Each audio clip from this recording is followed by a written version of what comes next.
Topical back with another video. I'm Strange Wang. Today I am going to be ranking every Ghostbusters film.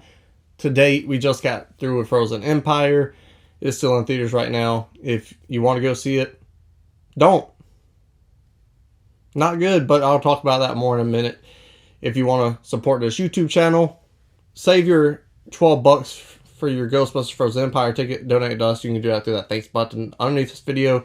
Donate some of that cheese, that cheddar, that mozzarella. It helps out the channel tremendously. And if you don't want to do that, subscribing helps out the channel just as much. So click one of those two buttons. And if you click either of those two buttons, then I appreciate that. But let's get on to brass tacks. At number 5, 2016 Ghostbusters. This movie has Melissa McCarthy in it. And that's all I got to say about that. Number 4, we do have Frozen Empire. This movie has no heart. It's not funny. Everything you think of when you think of Ghostbusters, this film doesn't got it, except for Ghost. The creativity of these monster designs are trash, generic, just like the script, and that part should at least be good. You have Ghostbusters films you can take from in the past, like they did a little bit, and those were the best looking ghosts, but then you also have the real Ghostbusters. You have a whole cartoon series where you can sneak and rip off and pay homage, so it doesn't feel like you're ripping it off, to those monsters from people's childhoods, because your audience is mainly people who loved Ghostbusters and grew up with Ghostbusters going to see this movie. That's why Afterlife worked out so well. Makes sense. This movie does none of that. This movie having any type of investment from an audience member is like Chubby Chase being nice to people, or like, I don't know, Burt Kreischer being funny.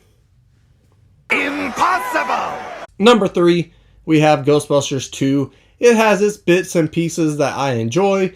Overall, it's a forgettable film. Why is it forgettable? Because the first Ghostbusters is that damn good. This film, they had to make a sequel to it because of the success of the first Ghostbusters. However, it does not live up to it. It's fine. It's just not the first one. And those are big shoes to fill. And I don't blame it for not. It's a hard task to live up to. But it does have creativity. It does have entertainment.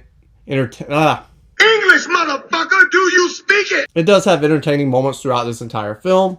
It's watchable.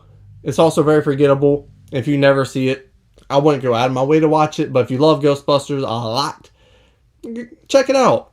You might watch it 3 or 4 times in your lifetime. But speaking of lifetimes, we have my number 2, and that is Ghostbusters Afterlife. I absolutely love this movie.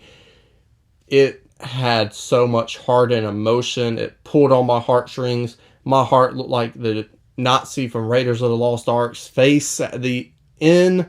It just melted, and because of that emotion, the humor in it kind of worked. It worked for the most part. The ghosts in it were cool. The little baby mini marshmallow men, funny, cute, made probably bank when it came to merchandise of this film. Yeah, you're probably right. But that heart is what sells this movie and makes this movie so damn good.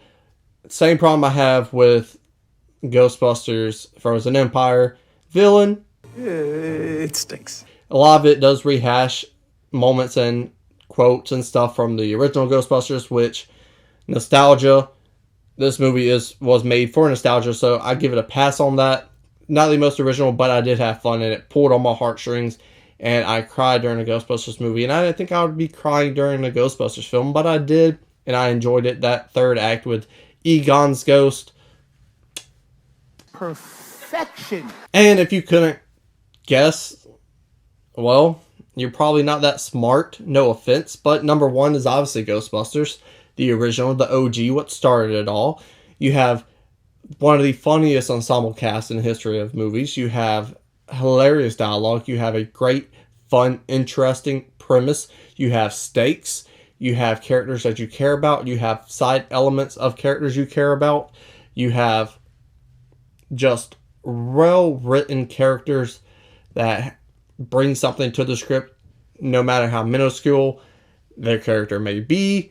And you just have a great script on top. It builds these people don't jump into this and, oh, it's the end of the world. Nah, they have stuff that they do beforehand. They have to go and get Slimer from Dickless. Is this true? Yes, Mayor, it is true. That man has no dick. And this is my number one. It is top 100 greatest movies of all time.